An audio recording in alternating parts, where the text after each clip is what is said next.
welcome to Flight Test. I'm Josh. This is David. Hello. And we are blessed to be with Curtis Youngblood all the way from Texas today. Oh, thanks. Hey, guys. If anyone doesn't know Curtis, you're currently number 3 in the world. In helicopters, yes. I got 3 in the World Championships just recently. And this guy's not just an amazing pilot, he's also a designer too. And he designed the first collective pitch quadcopter. What do you call it? Stingray. The Stingray. Stingray, yeah. Yeah, it looks like a Stingray. Looks like a Corvette kind of thing. It looks crazy. Let's take a look under the hood here. This is pretty cool. Yeah, you flip it up and it actually stays in place. It has little It's tabs. like a dragster hood. It's really cool. Yeah. And the first thing you see, like, it's very clean. Try to make a very simple design, yes. So just one motor in the back?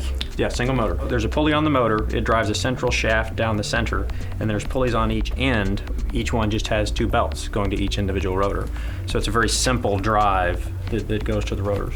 Yeah. It's like a tail boom assembly times 4. So you have 4 servos, but how do you control that? The TG Multi, which is our own flight control that me and my father developed. I do a lot of the logic on how it all functions, but my dad's the brilliant one. He does all the electronics. Yeah, you even put in extra effort to make special blades. Yeah, the blades is something I've been doing for years in the helicopter market, and for this, the blade application is similar to a tail rotor, but not exactly the same, so we had to change the airfoil, the CG, the bolt holes to make it most efficient for this kind of model. And you recommend 2 different battery setups for this, right? Yes, that's what's in here now. It's a 2200. It's a little lighter setup, but of course in 3D will cut your flight times down some.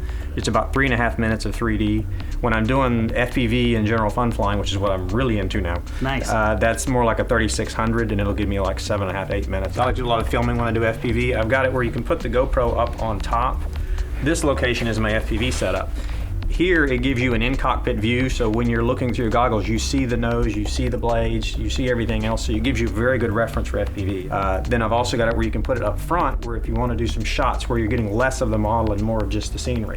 Okay. We have like a GoPro, you can mount it here and back it up against the scoop here. And if you want to do more up stuff, like if you're doing racing from up here, then you can add a little shim to pivot it up. And you just alluded to something, racing. That's a passion of yours. You want to see the reality, don't Yes. you? The thing I really like is the idea of extreme terrain. Like one description I give is racing down the side of the Grand Canyon. Oh, and wow. I want to go over the edge and continue to race, and you can do it in any kind of wind condition or any kind of terrain with the variable pitch. You can really drive yourself around sort of any place you want to go. I want to do that.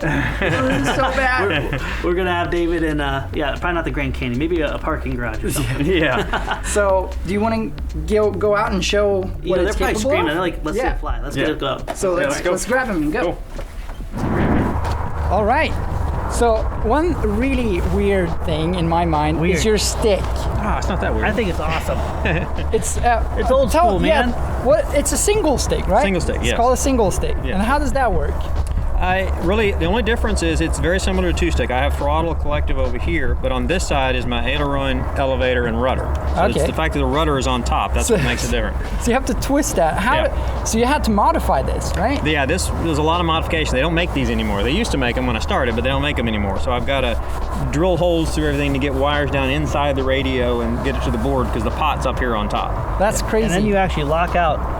So you can't I'll lock move out that. rudder. So yeah, because I fly 2-stick also, and my brain will start confusing it when I can feel that moving.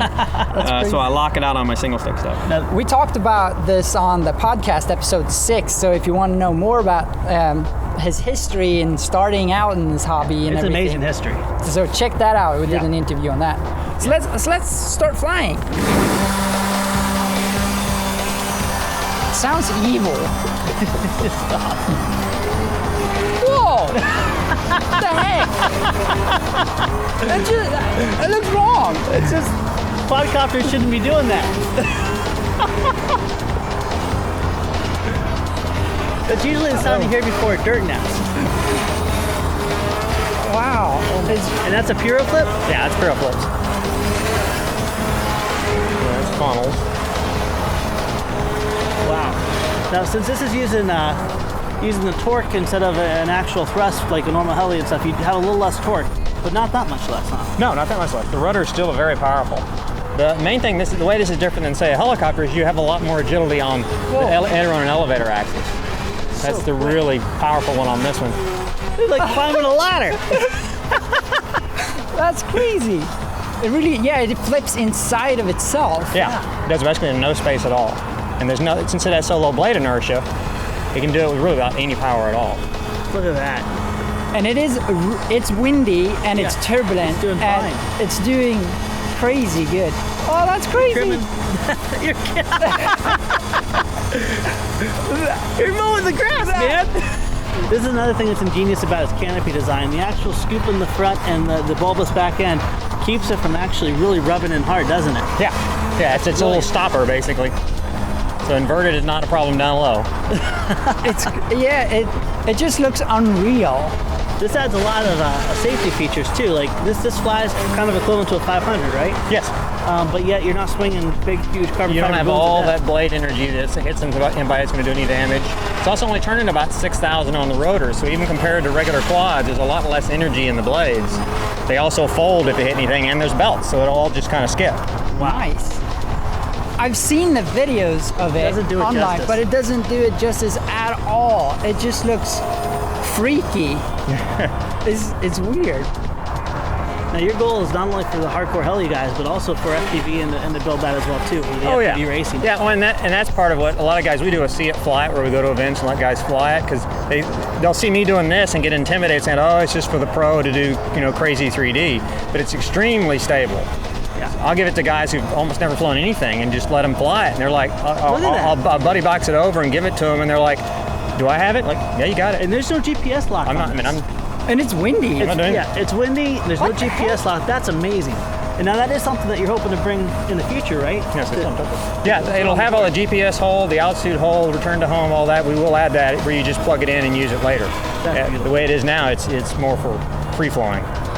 It is. I have to say, it's really fast. Yeah, that's for the racing. That's where you can get fun racing. Unreal. And I do love that when you decel, it just shoots straight down as well. See, here we're going to go to our idle glide. When we get to a low battery, we can go up high.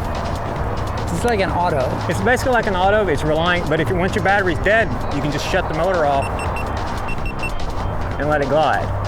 So you have full control of the model still. That's amazing. But I'm basically using no battery energy. And so it's still keeping you safe. When I get down, I can use that last little bit of battery energy to just catch it at the ground and land. What a Nice. huge difference. Amazing. This is why we had Curtis on, because Yes. if we got this in a box and we were supposed to go out and fly it, we can do like a 100th of what he can. Yes. You are an amazing pilot. Oh, thank you. This is a whole new chapter in multi-rotors. It's not going to be the It same. really is. And this is available to buy now on your site as well. Yes, it is, yeah. We have all kinds of instructional videos on how to do stuff, how to get it going. When he says all kinds, how many do you have? I think to date there's a little over 30 videos, but we're adding them all the time. Somebody calls me with a question, what I'll do is usually go in and shoot a video to answer their question and link it back to them. Really cool. So go to CurtisYoungblood.com and check that out. Thank you very much for coming. Thank you for having me. Amazing, brother. Thank you so much. Let's get a new battery in it. I want to see that. Yeah.